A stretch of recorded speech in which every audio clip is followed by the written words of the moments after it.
Welcome, Chris Renois, to the Analyzation show.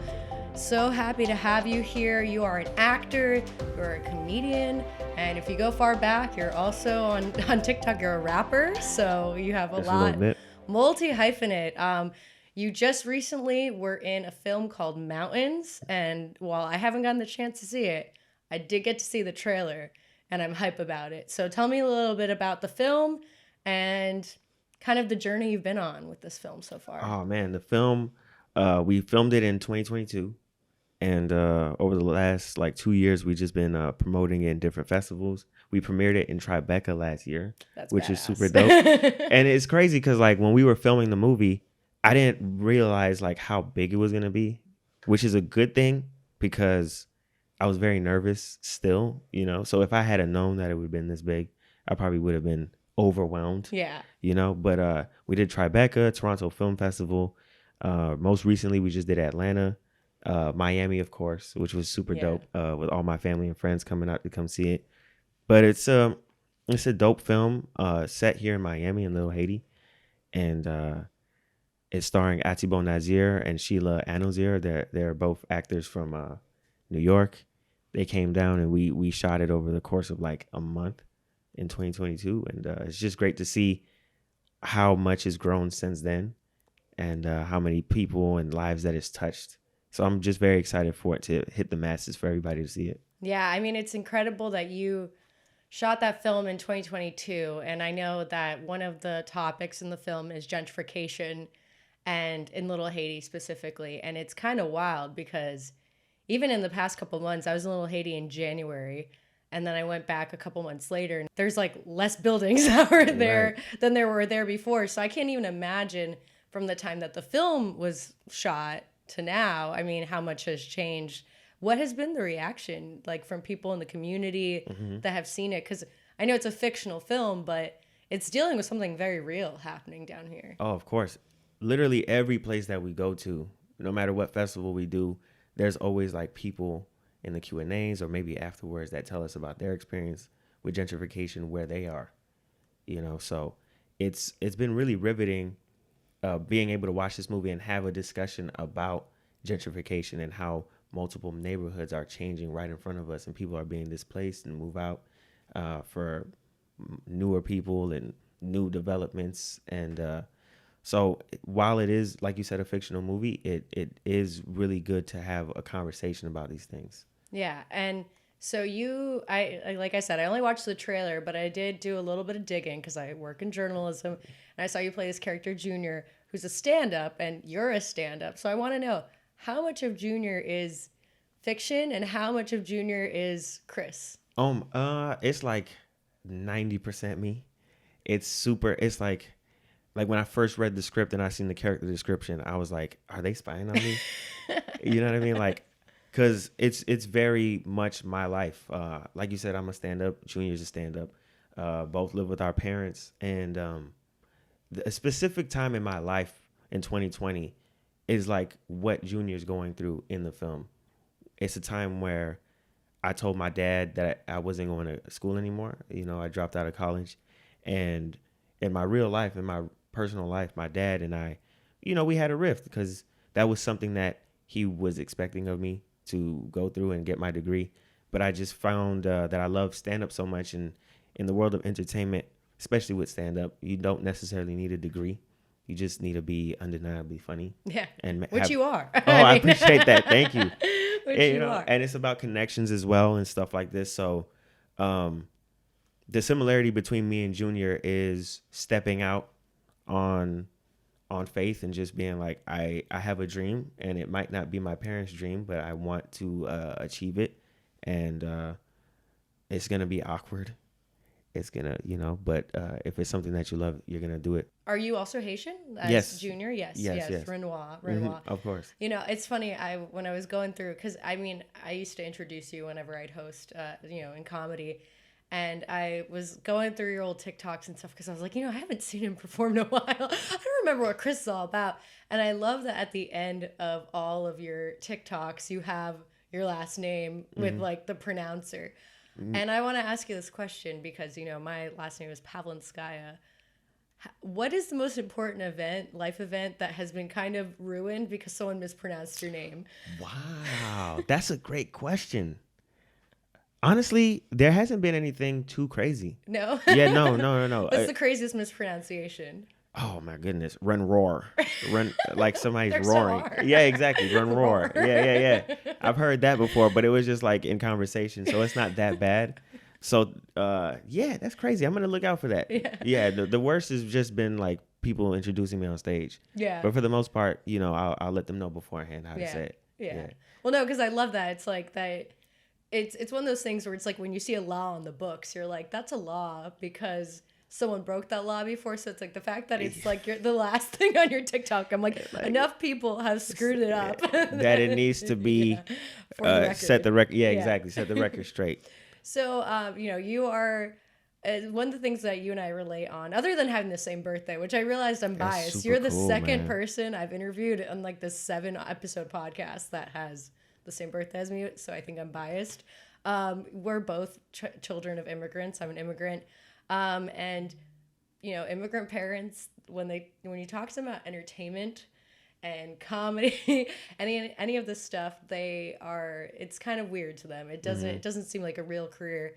So since, the film has been coming out and you've been having these big moments, how has the perspective of your family changed from that time in 2022 when you're having these rifts with your family to right now?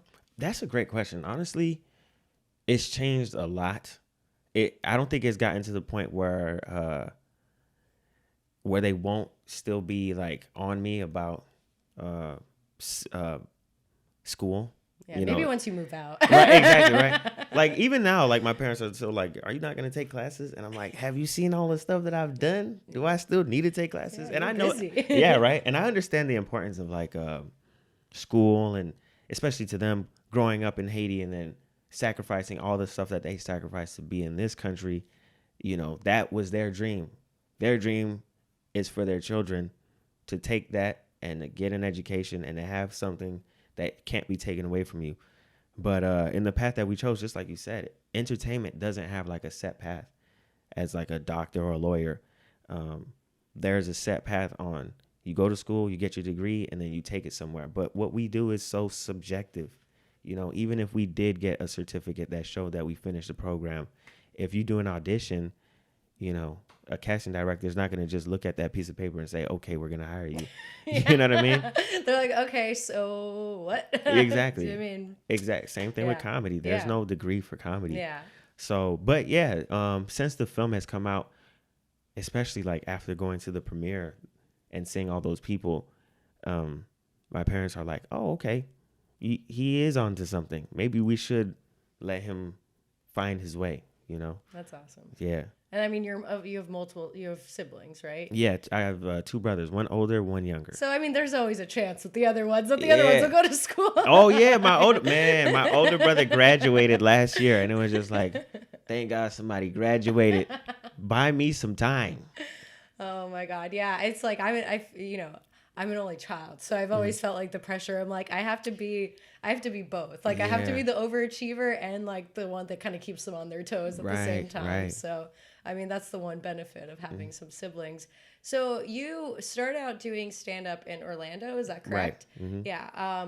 Did you go to UCF or you were up I did. Yeah, so go Knights. You have so much in common. We never bumped into each other so up in Orlando. Crazy, bro. I wasn't doing stand-up there. I was drinking. I was busy doing other things. But I should have been doing stand-up. So how do you feel like the scenes in South Florida and Orlando compare? Oh my goodness. I could talk about Orlando all day in terms of like that comedy scene. And there are differences. And I tell people all the time, I'm actually glad that I started in Orlando as opposed to starting down here, because Orlando, they really honor like material. They really, like, if you come up on stage, they want to hear your perspective versus crowd work. Exactly. When I came down to South Florida, it was a lot more crowd work that people wanted to see. So I'm glad that I set the foundation in Orlando and being able to write a set, write a clean set, write a set that's a little dirty, and just learning all of those skills. And then when I brought it to Miami, I learned how to be a better performer. Because I'm not going to lie, while I was in Orlando, I was funny, but I wasn't the best performer. When I was on stage, I was very stiff. I didn't really talk to the crowd, but now I've added those skills ever since I've come down to South Florida. So it's kind of a balance that you got Right. going on. Yeah. Yeah. What was your first time going on stage like, and what kind of prompted you to do it? I mean, you've really found your footing and your passion in this, to the point where you're like, this is what I'm doing. What was your first time like? Honestly, if you really go back, my first time was when I was 14 at my school's talent show. Oh, talent show. Yeah, you know. Talent show. I Oh was man. like, you know what I mean? I want to reach out. If anyone in the comments has that video.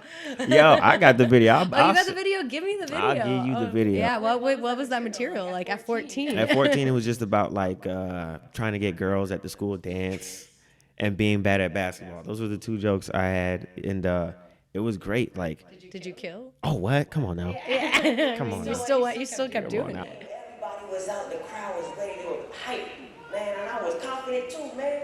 Game started, point guard has the ball, he dribbling the ball. I'm so confident, I'm in the corner, I'm like, hey yo, pass me the rock. Like, yeah, man, I got you. Pass me the ball, I get the ball, and I froze. I want second place. Man, what was first place? Some dude that was rapping. Does he fair. still rap now? No, he does not. So technically, you're in first place. I'm first Yeah. place. I don't even know if he still make. He definitely doesn't make music. I think he does Forex or something. But something like that. Yeah, If it still exists. Exactly right. But that was technically my first time on stage, and that was like, I've known I wanted to do comedy ever since I was 14. But like my first open mic as an adult, I absolutely bombed.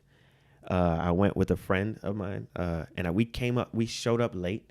I forgot what place it was. It was like a arts and a comedy mic. Oh, the worst. Yeah, right? So we showed up late. I signed up. I was like last on the list, and like we waited the whole show, and they never called my name. And they were like, all right, ladies and gentlemen, good night. We'll see you next month. And my friend was like, you forgot somebody. And the guy was like, what? He was like, yeah, my friend right here. And he was pointing at me, and he was like, okay, I guess he can come up. So I went up there and I did 5 minutes, and I absolutely bombed. And it was so bad. But like on the drive home, I was thinking about it, and I was like, I'm a real comedian. Because like every comedian has stories about when they bombed. And up to that point, I never had a bomb story. So after getting my first bomb story, I was like, it's official. Wow, what perspective to have that on. Because right? some people, they bomb and they're like, oh man, this isn't for me. But you're like, nah, now I have street cred. Exactly, I have, like, right? Comedian street cred. Now Exactly. I got this story. Oh my gosh. So, before we were recording, I was kind of talking about, because I've taken a couple years off of stand-up, and I was talking about how, for me, I'm like, any of my old jokes, I want to burn them to the ground. They don't exist anymore. Like, I have a list on my phone that's like new jokes, and that's it. But every comedian evolves. So how is your comedy? I mean, obviously from when you were 14, but like even in the past couple of years, how do you feel like your comedy has evolved as you've been kind of taking this more professional approach? Well, for one, like I said, South Florida has really forced me to become a better performer. So I feel like my comedy is definitely evolved in the physical act of comedy and using the whole stage. I still feel like I have a ways to go when it comes to being a better performer. But right now I'm really studying comedians who are very physical. Right now, like Richard Pryor, somebody that I'm looking at. And if you look at his special live in concert, I believe it was like 1975. He was wearing like a red shirt. And by the end of the special, it was like fully drenched in sweat. That's how you know. That's the serious. It's like the proof is there in the shirt. Right? Yeah. And it's just like, I don't know if I will ever get to that point. But I remember speaking to Mark Vieira, who's a dope comic and one of the kings of comedy in New York. And he was telling me that, one way you can get to that level is just to put a little bit more of action with every set. Every set, just take it a little bit further with your body and see how much you can take it. And so right now, I feel like my comedy has evolved in the last few years, like I said, to a more physical, performance-driven type of stand-up. And I'm way more relaxed on stage. I'm way more engaging on stage. I watched back some of my stand-up like when I was in Orlando. And it was funny, don't get me wrong, but it just felt like I wasn't with the crowd. Now it feels like we're all one, and it just feels like I'm riffing with my homeboys. So it's super dope. I mean, that's the best comedy, because I feel like that's one of those evolutions that has to happen, because at first you just have your material that you've written and you're just kind of like talking it to the crowd. Right. So now that you have that connection, I mean, that's totally the level up. Yeah. How, you know, and so far, I mean, you've been traveling a lot. You've been able to actually get to a lot more scenes than just Orlando and South Florida. What has been your most exciting performance so far? Meaning like outside of Miami? Yeah, I mean, like, what's, you know, just sort of the performance that you're like giddy about, that you're like, oh crap, like I'm doing this. Yeah. Honestly, anytime I perform in New York, yeah, anytime I perform over there, it just feels really great because you're amongst other great comics. And as much as I feel like I strive down here, you always want to make sure that you're good enough other places. And New York is definitely a place that I want to do well in. And I have so much respect for those New York comics, especially the ones that are around my age. And so whenever I do a show in New York and I hold my own, it's just like, I belong, you know? Yeah. So yeah, that makes me feel giddy for sure. I mean, it's like you're like Napoleoning of the comedy scenes. Yeah, exactly. You're just like, it's mine, it's mine, it's mine, it's mine. You know, speaking of Napoleons, I mean, you have some funny jokes about Trump. And you know, it's a couple like weeks late, but I really want to know, what is your favorite scam of Trump's? Is it the baseball card? Is it the sneakers? Like, you have some really like, here's some legendary. You got the grifts. Bible one too? Yeah, here's some legendary grifts. So, you know, just because comedians have their own grifts too, they have merch. Yeah, I know. And it's like, that's kind of like the same thing. I mean, it really is a big overlap. So, what is your favorite grift of Trump's? The shoe is not a bad choice. The shoe is crazy. Yeah, I mean, it hasn't shipped yet. Has it not? I don't think so. I'm pretty sure they just took the money to produce the way. shoe. I think. So then if that's the case, I'm going to have to go with the shoe. The shoe? The shoe for sure. Yeah. What would a Renois shoe look like? Definitely not like a Trump shoe. That shoe looks terrible, man. Like with the gold on it and everything. No gold, no what. What would be your personal flavor on a Renoir shoe? Oh my goodness, I don't know. I'm not really a sneakerhead like that. No. Yeah. But I mean, you do got style. I want to say, I met Chris downstairs in the lobby. We're filming in Miami Beach, and he has on his shirt, it says Miami Beach. And I was like, dang, that is the Libra over here. That is. I'm over here looking like the Canadian like skiing team. And he brought that that location flavor. And that's again the Napoleon of the scenes. Yeah, I mean, even on the podcast. Honestly, I gotta shout out my homeboy Nick, who designed this line, even the hat too. Oh, nice. Yeah, it's the Yif No Boys. Nice. Yo, it's fucking nice out. So he has this line right here with the shirts. I think it just sold out. So. Oh well, I mean, now we can't link to it, but, right? And it's not a grift because they exist. Yeah, exactly. But I could give y'all the link. Just yifno.com, yifno.com, and he has a whole bunch of pieces over there, so you can check it out. Yeah. Well, you know, looking ahead, you said you've been studying a lot of comedians, but you know, I'm sure you're looking at doing some more acting sometime soon too. Who have you been looking at as an acting inspiration? Honestly, I don't have one yet, and that's a problem. Oh. And I should, because I'm not gonna lie. Sometimes when people are telling you something, it's like, you're just trying to be nice. You know, you're just trying to be nice. But sometimes you hear something over and over and over again, and you're like, are you serious? Right? Like so, what? Right now, like doing the film, that's my first feature film. It's my first acting I've ever done. I mean, and that's a big one. That's like, you know, that's so legendary. You're like, oh, you know, this is my first film. No, just like entering Tribeca. Earlier I was talking to you, you're like, yeah, like I'll tell you when the theatrical release comes out. Like it's I know. Dude, I mean, honestly, goals. Like that's amazing. So I mean, what's been the feedback that you've been hearing? Honestly, so I remember when they were editing it, right? There was one person that was editing. His name is Jonathan. He worked on the film. And I remember he was telling me, like, yo, like, we're going through the edits. Hey, man, you did such a great job. And I was like, man, shut the hell up. I said thank you, obviously. But it's like, in your head, you're like, I was like, come on, man. Like, I've never acted before. But people, like, after every premiere, they'll be like, is that your first movie for real? And I'm like, yeah. And they'll be like, yo, you are natural.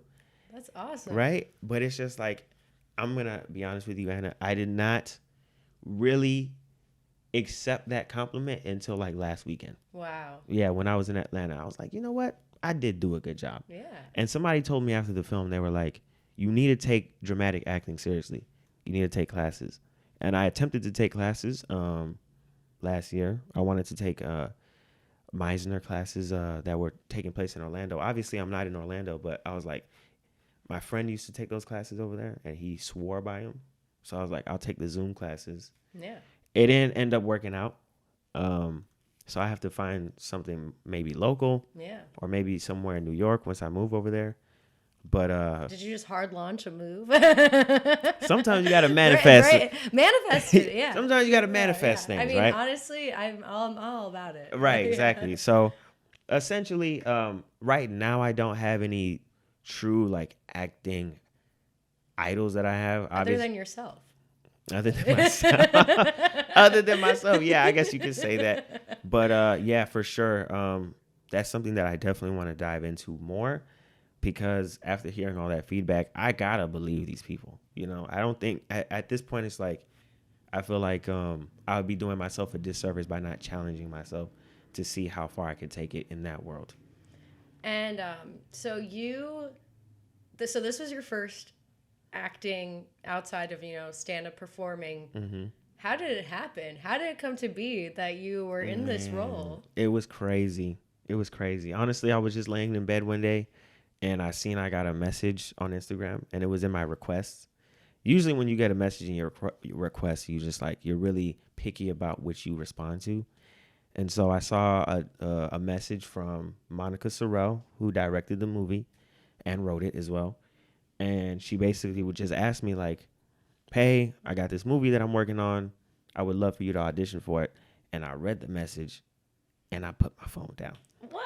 Yeah, I put my phone down. That's not how manifesting works. I know. But at the time, it was just like, I don't know. Sometimes you get messages from people that are trying to like do some BS. And you're like, I'm not trying to do that. Yeah. So I guess I just judged the book by a cover. Totally wrong. Yeah, I mean. Totally wrong. I would say so now. But... Right, exactly. But like a couple days later, Reggie, a comedian down here, I forgot his last name, Reggie, but he hit me up. And he's like, Cher. Yeah. I like when you said Reggie, I'm like, I know Reggie. Yeah, exactly. Yeah. I want to be able to shout him out properly. But he hit me up and was like, yo, my homegirl just texted you and she wants you to audition for the movie. And I was like, well, if she knows Reggie, I'll do it. And thank God she knew Reggie.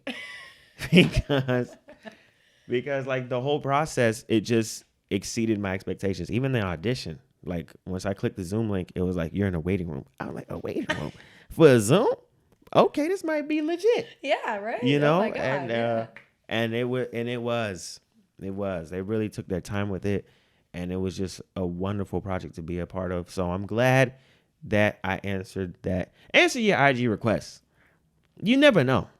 Yeah, I mean, just never know. I think you really have to like decipher it. Like, true. You really have to. Do you also get like IG requests? I mean, it's sometimes every now and then. I actually recently got a message because I haven't been doing stand up in a while. Mm-hmm. But one of the most like, I mean, maybe I should have responded. But there was this one chick, because I was really into Zoom comedy. During COVID. Mm-hmm. And it was great because, like, you see me here. Like, I love just setting up the camera and doing stuff. I don't know why I never became a YouTuber. I think I was just, like, a year or two old to become a YouTuber or something. But, it still can happen. But someone reached out to me on both my IG, my email, like, through my website contact, and Facebook, telling me that they needed a Russian-speaking comedian to perform in Estonia for the Estonia Fringe Festival. And it was so random. But I was like, I've never had someone, shout out to them because, whatever, that was really cool. But, and they're like, we'll get you in this hostel and all this stuff. But, two things. My Russian is like mid. I mean, I speak with an accent. So I don't know. I mean, after not doing stand up for a while, like, I think I could go out here and do like a regular set, but like, a set in Russian, I don't know. Right. That's a leap of faith right there. Yeah. I mean, that's like, you see people who are like Latin in Miami and then they try to do stand up in, Spanish. It doesn't always hit. Mm-hmm. So there was that. And I told them, I was like, yeah, I don't know. I don't think I can do this. Like, I'm not the person. The other thing, too, is, like, I feel like sometimes with the Russian thing, I mean, I used to be Anna the Russian on social media. Yeah. And then once, like, all the war got started, I was like, maybe I should change my name. I got to make a business decision. I don't know and that was, like, my social media from, like, when I was, like, 14, right? So, like, because no one could pronounce Pavlinskaya, so that was my version of the Renois pronouncer. I was just like, okay, the Russian. But I'm like, yeah, I feel like people are going to want me to, like, say stuff politically, and I'm like, I don't know. I don't want to mess, because it's like, it gets real serious. People get, like, arrested. So. Yeah, true. Well, Chris, I don't want to take too much of your time because you're busy. Like, you're busy. I was trying to nail you down. When we were trying to record last week, and then you're like, oh, I can't. And then I saw my husband. I was like, damn, Chris is going to get too famous for this podcast. And then I see you were in New York earlier this week. I was like, man, are we still recording? But, what are you looking forward to most in, like, the, upcoming months, like the rest of the year? I mean, what can we promo? Where can we get more Chris? And what do you want to put more out? What do you want to put more into the world of Chris Renois? Man, honestly, I've been telling people that right now I really, really, really still want to focus on perfecting my craft and stand up. That's something I definitely love. But I've been thinking about getting back into creating content, right? I used to love doing those parodies and stuff like that. So I'm like, why not get back into doing that? Well, I was gonna ask you. So, I mean, I had seen. I was when I was going on my stalking of you before this. I saw like you're like, it was like a kind of a car salesman kind of character they used to play. Yeah. And are any of those characters inspired by past gigs or jobs you've had? Because I mean, as comedians, and it's just people who are like in their 20s, 30s. You've had a bunch of different gigs. Are any of them inspired by real life events? Oh, yeah, for sure. Some of my content is inspired by real life events, but some of it, honestly, is just me trying to see if I can, like, master character work. Like, sometimes I'll watch content or even Saturday Night Live, and I'm just, like, so fascinated by how a comedian can completely embody a character. And, like, I'm such a comedy nerd. I can get into it for real, but I like, love it. No, I have a box of wigs, so we can. But for real, like, yo, I mean, afterwards, let's go. But no, for real, like, some people they can put on a character, and it's like I'm just so fascinated by how they just change their whole personality into it.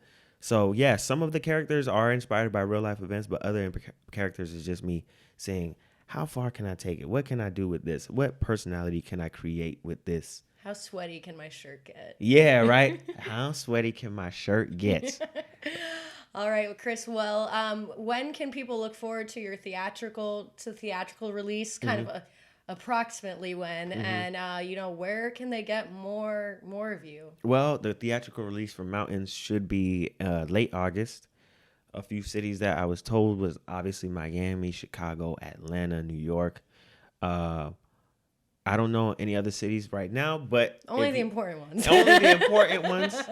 So if you wanted to follow me for more updates on the movie or anything that I'm doing when it comes to stand-up or acting, you can follow me, Chris Renois, Renois, Chris Renois on Instagram, Twitter, Facebook, MySpace, Snapchat, TikTok, whatever you got. I hear Snapchat creators make money, so Yeah, maybe that might be a thing. I might have to get back on that. Oh yeah, I don't know. Thank you. We'll see. I got you. No Forex here. Yeah, exactly. All right, Chris, thank you so much. Thank and you. This is the Analyzation Show. Thank you so much. Everyone can subscribe.